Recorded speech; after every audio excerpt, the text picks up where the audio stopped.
You're listening to the Smart Agency Masterclass with me, Jason Swank, and we're bringing you this episode courtesy of our friends at Wix Studio. Let's go ahead and get into the show. Hey, man, I'm so excited to have you on the show. I'm so excited to be here. Thank you. Yeah. Tell us who you are, what you do. Yep. So my name is Azim Nagree, and I head up M&A origination for Herringbone Digital. Awesome. And so how did you get into this business? Fun story. So when I was growing up, Jason, I always wanted to be a lawyer.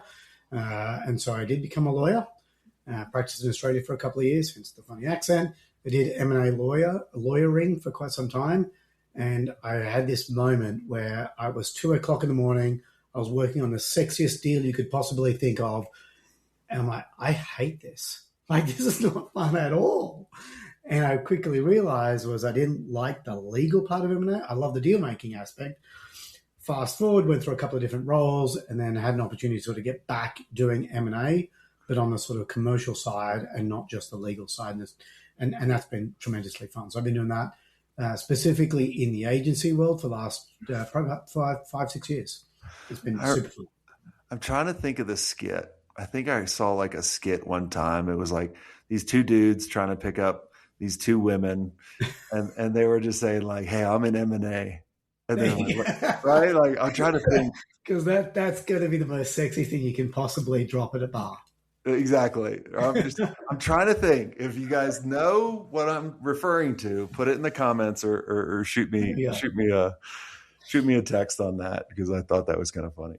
But let's kind of talk about, there's obviously our market's been getting disrupted for a long time. Yep. And I always look at it as there's lots of disruption, and it's peaks and valleys and that kind of stuff. And, all the research I've been doing is there's a lot of movement for agencies selling right now. Are you seeing the same thing?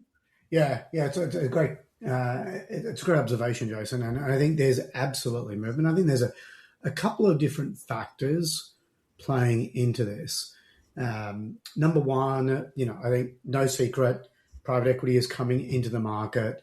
A stat that I always like people to have in the back of their mind is, if you think about the private equity market in total, there's $2.5 trillion invested in private equity. With a T, not a B. With a T.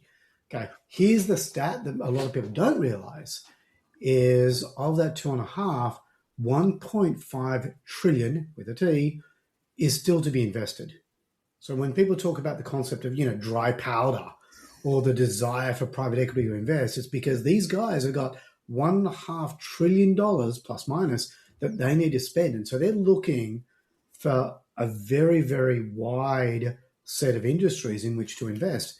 And agencies are well and truly on their roadmap or in their target area, because they see all the things that we love about the agency world, work with clients, the recurring revenue, the margins when it's done right. They see the same thing. So I think that's one sort of variable. PE is here and it's here to stay. And when you're looking for a deal, is there kind of a sniff test to be like, yeah, this is kind of, let's talk a little bit further? Or is what are some of the signals to be like, this man, you stink? So there's always two things that are critically important. Three things critically important. So number one, strategic fit. Like, if we're going to buy you, or if you want to be bought, or if you're going to buy somebody, man, you better have a really good reason as to why you're doing that. Like, you can't do it just because it's cool. It's got to be part of an overall strategy to expand your market, move into a new geography, offer new products, achieve economies of scale. We can talk about more of that, but it's got to fit strategically. Yeah. Number two, and this one I think is often not talked about enough, is cultural fit. Like, you're about to be married to this individual or to this business or to this company. If you guys can't get on from that first call or thereafter, you're not going to get on. And so don't think that you can force your way through that cultural misalignment. And then the third thing is obviously financials. It's got to make sense from a financial perspective. To your point about the sniff test, the financials have got to be real. even if you think that you can kind of get away with painting a rosier picture of the business, don't, because a sophisticated buyer is going to run the numbers. They're going to discover, all the dead bodies. So you might as well be upfront with them and just, figure out whether that's a transaction you want to do or whether that's a business that you want to fix first before you try and sell. Yeah, I tell a lot of people, about the dead body part is they'll usually figure that out, whether in the last hour or the first hour.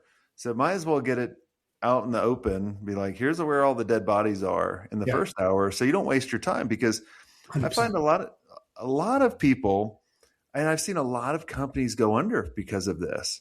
They start going through the due diligence. That takes a lot out of you. And also you mentally start checking out of the business. Right? Because you start going, oh, he's going to give me how much money? And you're like, like $1 million, right? Like, or $1 trillion. But you start thinking of the deal is already done. But then you start taking your foot off the gas and you start doing things you wouldn't do if this wasn't happening, because you're like, oh, that's their problem. I don't care about it. And then the deal falls through. Now you're left with a heap of shit. Yeah. No, and then we've had instances where that's exactly happened. And suddenly, look, we think we do diligence pretty quickly, but even then it's a 3 to 4 to 5 month process from start to finish. Others take longer. And so to your point, as a seller, you're in this for 6 months. This is not the type of thing that's 30 days, I'm out. It's a 6 month process. And so to your point, if you start to take the foot off the gas, and I've seen this happen in a couple of transactions we've done, is that what the business looks like on day one is different to the business that ultimately gets acquired. And that's not a good look for a seller. And it can be in the form of, and this has happened, real example, one of the biggest clients churned. Like, I don't want your business anymore. I'm sorry, man. Or your growth tanks, or your salespeople or your key employees start looking elsewhere because they start to get a sense that you're mentally checked out. You've got to keep running the business all the way through. Yeah. I've never publicly said this. I probably not many people know about this either. So it's breaking news. Oh, here we go. Right. a couple years ago, there've always been people trying to buy us. Agency Mastery. And a couple years ago, I got pretty close. I thought about it, but I was always kind of the complete opposite. I wanted to make it the business even better. And then as the due diligence went on, I was like, why am I going to sell this? Like, I love doing this. I love my team. Like, it makes a ton of profit. Like, and then last minute, I was like, no, I'm out, guys. Yeah. It was the opposite one. One of the really interesting things, Jason, is that, people always ask the question, what do I need to do to optimize my business for sale? And my answer is the exact same things that you should be doing to optimize your business, period. Like, you need to focus on revenue growth, profitability, retention, people, sale, all those types of things that will make you more appealing to a seller are the things that you should be doing to run a great agency anyway. So, your story is not uncommon, where people sort of say, wow, I just reinvigorated my agency. I finally dedicated all the time and energy to fix this business in anticipation of selling. Well, shoot, this is a great business. I don't want to sell it anymore. And then they double down and just keep running it. Yeah. And it's just, at the end of the day, I feel like, and even when I was buying agencies back in the day, I would try to talk them out of it sometimes. Like, you're making over $1 million a year. Working 20 hours a week with a great team. What am I missing? But then, and I tell people they should actually sell when there's a couple things that line up. And one is, I think if you know exactly what you want to do next, right? And if it's different, right? Like if I wanted to go be an airline pilot, perfect. I would have sold the damn thing. Right. Or because when I sold the first agency, I didn't know what I was going to do next. And just sitting on the damn beach or playing golf or pickleball, tennis or whatever by yourself because everyone else is working, it's freaking boring. And you don't have that significance. or if you believe you can build something better with help, right? Because a lot of times, people, they think they reach kind of their evolution of the height, which is not true. It's just at that moment at time, that's the highest you'll go. When I sold the first agency, I look back and a couple of years later, I'm like, God, man, I could have grown it to even bigger with all the stuff that, I've eventually learned. So, it's just, there's a number of different reasons. You just got to make sure you know exactly what they are. Yeah, I think that's a really good point, Jason. So back to your earlier question, what do we look for? One of the things that I always want to understand is from a seller, what's your motivation? And more importantly, what do you want to do afterwards? And there's no wrong answer. Different buyers will have different criteria, but I was speaking to a buyer this morning, and their model is when they buy a company, they sort of transition the founder out over a 3-6 month period. That's fine if that's what you want to do. Our models will be different. We like founders to stick around. There are folks that want to take that capital and go and invest in another business. That's also fine. But having a clear understanding of what you want to do is really critical before you start engaging with potential buyers, because that's something that they're going to want to know really, really early on in the conversation. Well, and be honest with the buyer if you want to really stay or not. Yes. Oh man, I love this one. Right? Like, I think we were at a conference not too long ago where, I think Eric or someone was talking about, like, just be honest with me and we'll work out a deal based on whatever you want. Right? Versus like, don't lie and be like, yeah, I want to stay with you. And then like being like, oh man, I just don't work well with others or someone telling me what to do. Right? Like, it's just going to be a train wreck. I've done that acquisition. A couple of years back, we did an acquisition, and the seller told us all the things. I'm committed. I love the vision. I'm here for the long term. Day 366, notice came in. I'm out. I'm like, bro, what happened? You said you were committed. He's like, yeah, never was. Taking my money and running. Like, that just sucks. Why would you do that? Well, and it goes back to reputation too. That's it. Right? That's it. Like, because that's that guy's in the agency world. He's not leaving the agency world. And I know my reaction is going to be when I come across him next time. Right. Like, ever since, I sold the first agency and from that, even leading up to that, I always knew, I was like, man, whatever I say, I have to do. Like, people are always going to have an impression.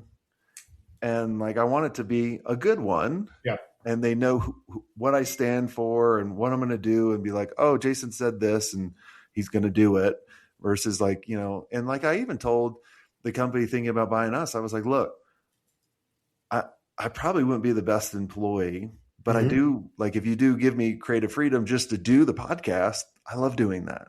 Yeah. Right. But any of the other things, like if you want me to sell, hell no. Like, like it just, because the chances are of you retiring and never doing anything, not because obviously if you sell, I want all of you to have you never have to work again, but you'll want to work again. Yeah. And you burn or you only want to work on the things that you want to work on with the people that you want to work on with those. Yeah. I've come across so many people in the past 26 years that have they've burned bridges. Yeah. With me and other people. And I'm like, okay, like I got all my receipts. And it's crazy, Jason. I mean, again, this as does your audience, the agency world is really small. It's really small. You're going to meet the same people in the same circles. And even though you may sort of think, there's 150,000 digital marketing agencies or whatever the case may be, the reality is the folks that you interact with are going to be the same folks that you interact with in 6 months and 6 years and longer. Yeah. I want to go in the pre-show. You were getting pretty excited about a particular topic. And then I was like, shut up, don't stop. Like, this is good content.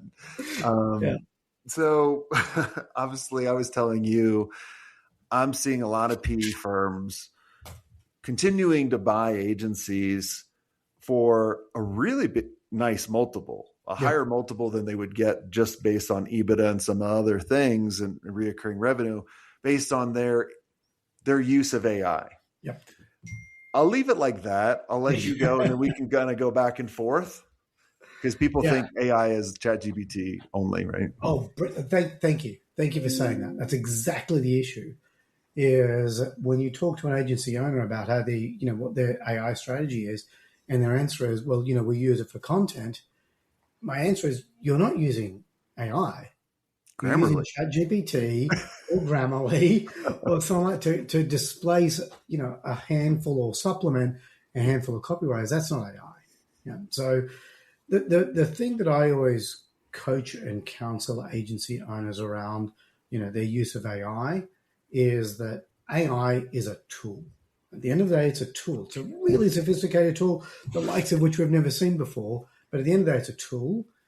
And ultimately, what I care about as a buyer is to see how you're using that tool to change the fundamentals of the business. So let me be more specific around that. Is if you are effectively using AI, I expect that to show up in terms of higher revenue growth and or higher contract values and or lower COGS and or higher margin and or higher retention. Like those are the things where successful deployment of AI will actually show up. Yeah. And that's what I care about as a buyer. Yeah, it's more about integrating it, being a leveraged AI agency, right? Like building it within all the systems. Yeah. I look at agencies that are trying to implement AI without a system. It's garbage, right? Like it's just garbage in, garbage out. Amen. But if you have a system and you start going, how can I make my team more efficient? Or give them superpowers? Like one example that I was sharing with my mastermind, and I always hate to recommend a tool, right? Like, so right now, Claude is one of the best models out there. Tomorrow, it could be totally different. Like that's how fast it changes. Yeah, 100%. And so one of the things that we would put a lot of effort into it, since we create a lot of content, right? Going back to your example. Traditionally, people would like sit down at a blank canvas and be like, what do I need to create? Or go out and look at all the news and debrief and go over with the team and kind of go back and forth, or, and I'm not talking about just going to ChatGPT and go, what should I create today for LinkedIn? Right. And then using the rocket emoji and all that stupid shit.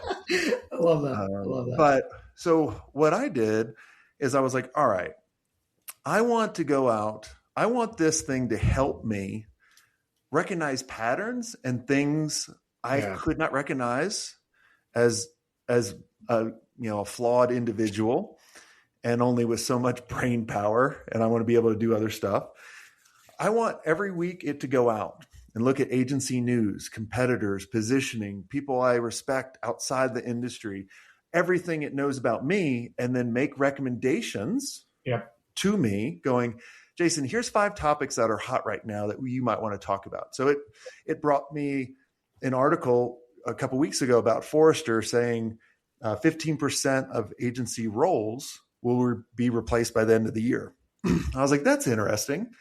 So then I go, I like that topic. So then it gave me a couple headlines that I could kind of feel. I was like, well, what could be a hook based on everything you know about me? And then I could create the content. Once I created the content, it would do the video editing for me, which is unbelievable. It zooms in, zooms out, does captions, all that kind of stuff. And it can suggest other things, right? I think that's what you all need to think about is like baking it into the system. Imagine if you did that with your clients. Well, I was going to say, so I was talking to an agency owner who was definitely on the sort of cutting edge or forefront of deploying AI. And I was sort of talking to him about how he's using it. And he basically said, look, I'm just building a whole bunch of custom LLMs. I'm like, okay, I think I know what you mean, but sort of talk to me about that. And what he said was that as part, and I hope that I'm not sharing too much proprietary information, but it's a good use case. What he said was that every time they onboarded a new customer, they fed every single bit of information about that customer, both publicly available as well as what gets disclosed during the sales calls, the onboarding calls. We fed that into customer LLM.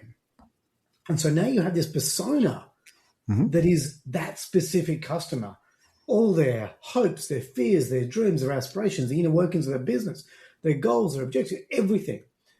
And then he said what he did was that he basically gave that LLM to the account manager and said, now everything that you do for that client needs to have the context of that LLM. And that just delivers a vastly superior experience to that customer, because now all the campaigns are explicitly designed to achieve that client's objectives. Custom reporting in the way that that client's like, the communication cadence, the communication style, all of that is specifically bespoke for that client. And the account manager can do that for 50 customers and make every single client feel like they are that account manager's only client. Like that, to me, that's a really cool example of AI that goes beyond just content creation.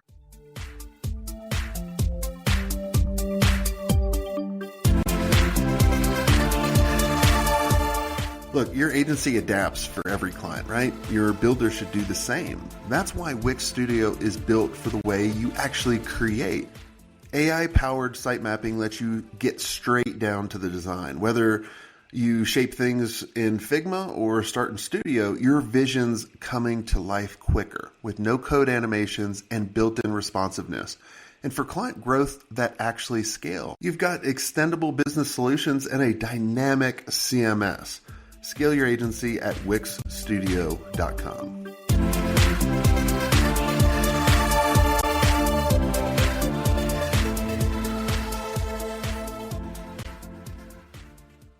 Well, everyone has access to the tools, but we have access to our own data.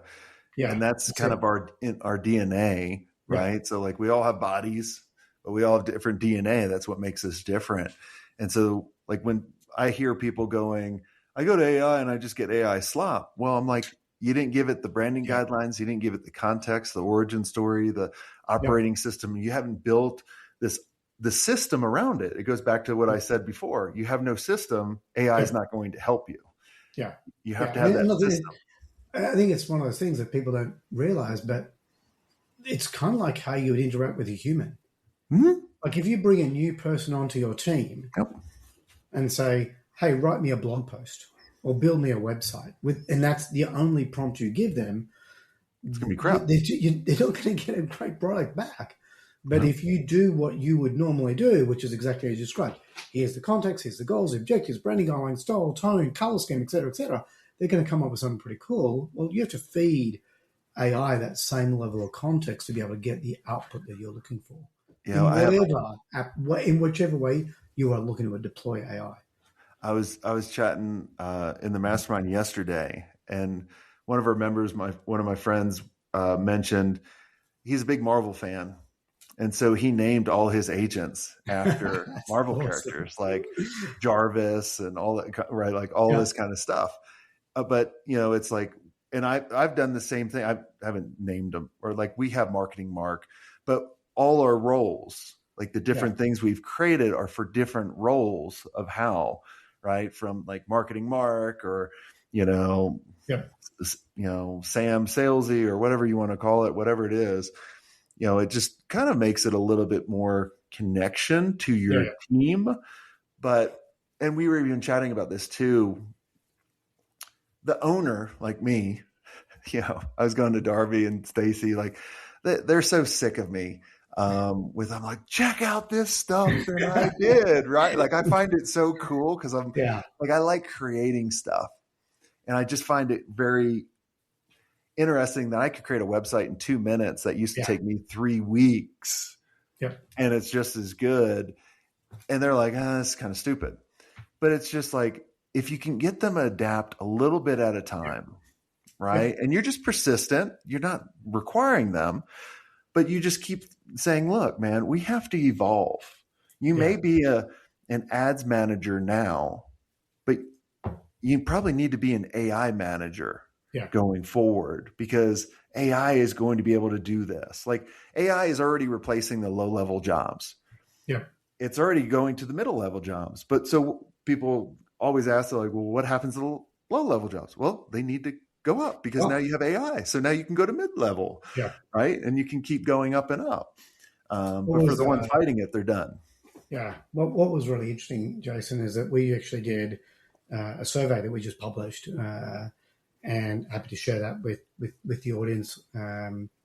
But one of the sort of big topics was around deployment of AI, and it really highlighted this real dichotomy, whereby in one question, all the agency owners are like, yes, AI is probably one of the biggest strategic initiatives that we need to wrap our heads around for the upcoming year. No duh. And then the next question was like, what are you doing about it?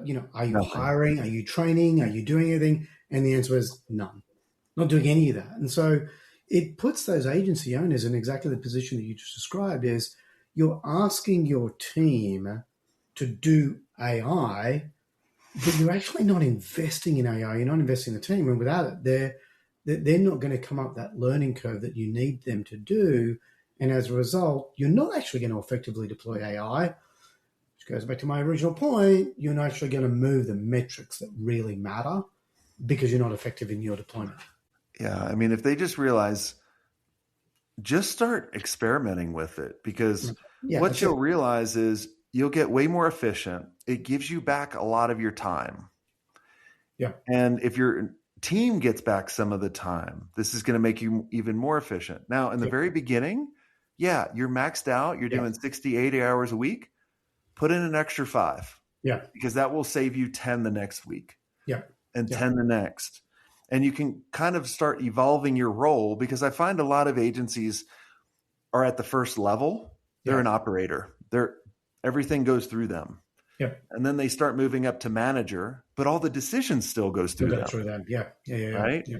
But then if you can get to architect, now you're on the way a little bit, right? You're designing those systems for approvals and for leadership. And then you can get to CEO and then owner. Like if you can get to owner, like the first time I sold the agency, I wasn't an owner. I was a CEO. I was still in charge of profit and the ultimate decision.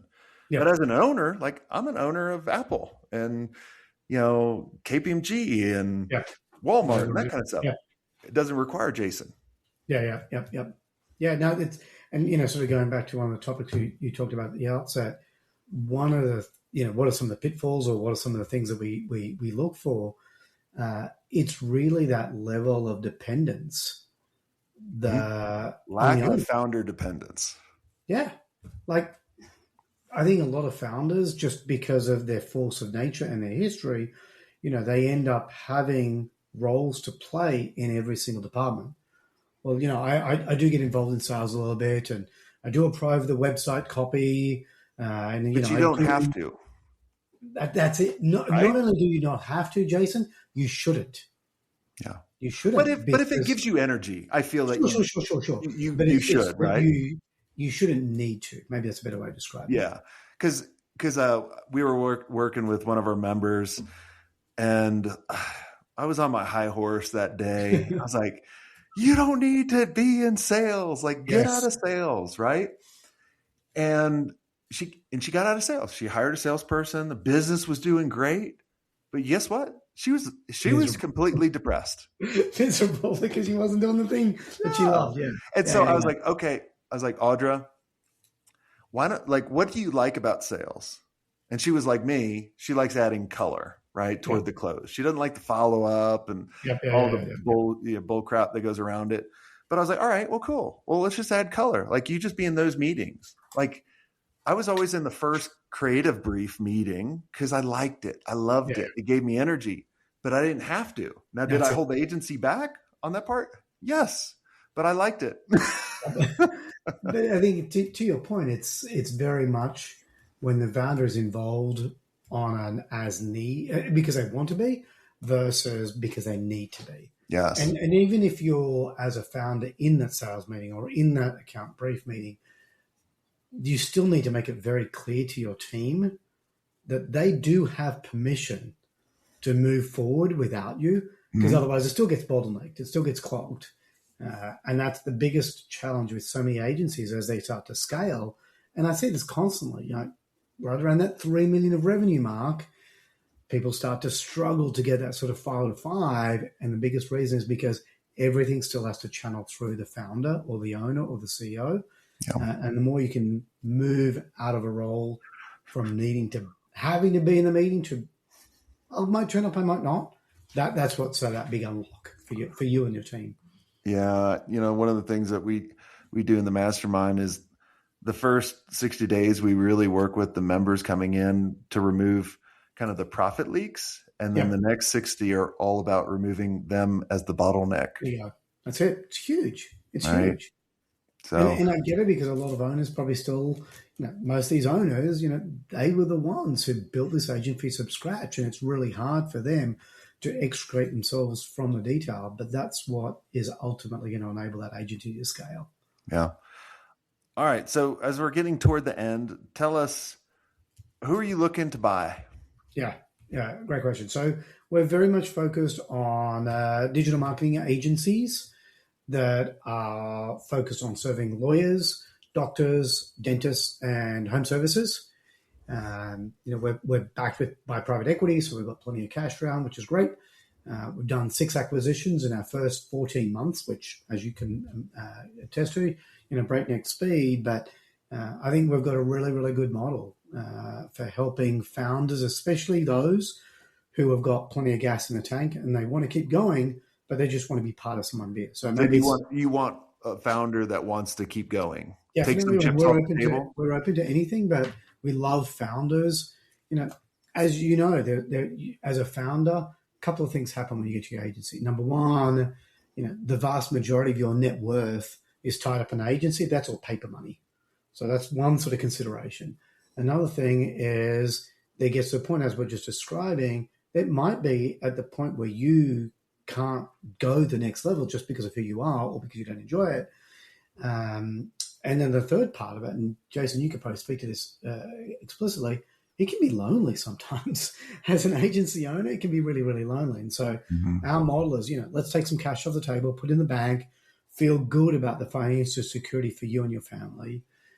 Second one is let's surround you with other owners like you, and whereby you can actually have open conversations. You're not doing that by yourself anymore.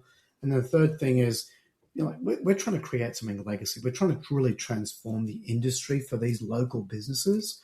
And as someone who's been passionate about that space for a long time, I think it's really cool for an agency owner to see that what they're building is going to be truly transformative versus just another agency that delivers leads. Is there a certain revenue criteria on EBITDA or top line revenue? Yeah, so sweet spot for us is sort of 1 to 5 million of EBITDA. Revenue sort of probably in that sort of 5 to 15 million range. Look, a degree of flexibility around there. Let's it's always one of those things. I love having conversations with people, even if they're not there yet, because we want to help them get there. So even if maybe now is not the right time to sell, let's have a conversation about what you need to do to get to that point where you are going to be able to sell for the valuation that you're looking for. Well, that's when they join the mastermind. Yeah. They can talk to me first, and then I'll recommend. And then you go.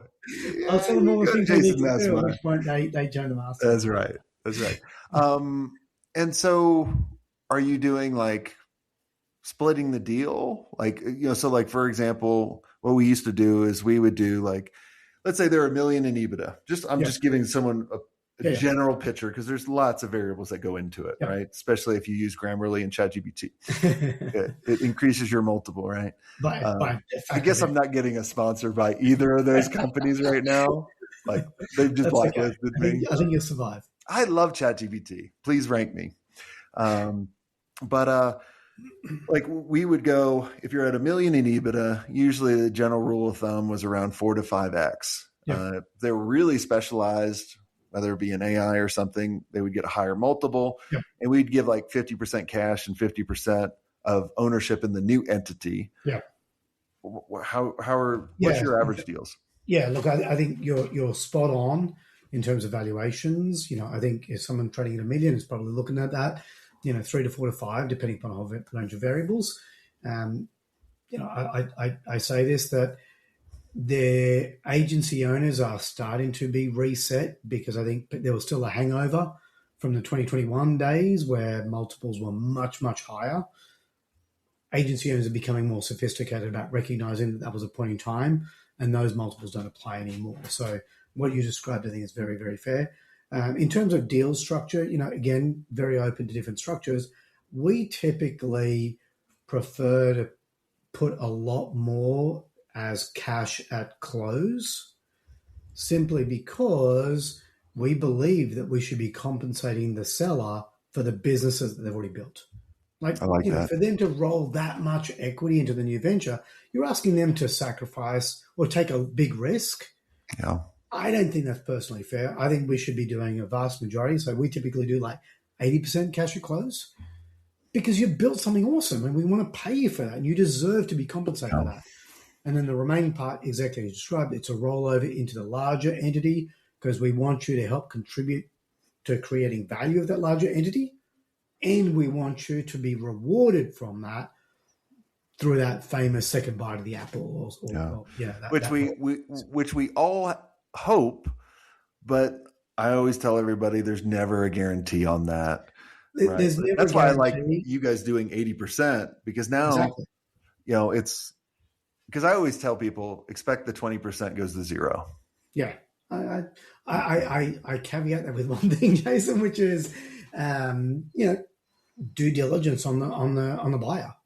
Yeah. Because there are some buyers out there, and I put us into this category, consistently delivered a track record of generating results and returns for the founders. Again, history is no prediction of the future. So you're right, there always is that, but there are folks who are more likely to deliver than others. And so part of the diligence process to really think that through. Yeah, no, and I always tell everybody, whatever the buyer asks, ask them for the same thing back. Yeah. Because you're qualifying them just as much as they're qualifying you. I love that. And I think a lot of buyers and sellers don't recognize, a lot of sellers don't realize is that it's an active conversation. Like just as much as the buyer is grilling you, you should be grilling the buyer because again, what you're signing up, unless you're transitioning out after 6 months and it's 100% cash at close, it's going to be a relationship that you have with that buyer for 12 months upwards to 5 years. And so you better know who you're getting to bed with. Yeah. Awesome. Well, everyone go check out what they got, especially if you meet that criteria or if you're close. Yes. So then he can. I love this stuff, Jason. So I will foolishly open myself up to have a chat with anyone, even if you're not in the criteria, even if you're a little bit earlier, if you're in another vertical. I love this stuff. So feel free to reach out. Tell them the website to go to check you out. Yep, herringbonedigital.com, or I'm pretty active on LinkedIn. You can find me there. And again, just email me, DM me on LinkedIn, just reach out any way that you want. But I love talking about this stuff, as you can hopefully probably tell. So happy to chat with anyone at any time about anything M&A related. Awesome. Well, thanks, guys, for listening. Go check out what they have. Tell them Jason sent you. And until next time, have a swank day.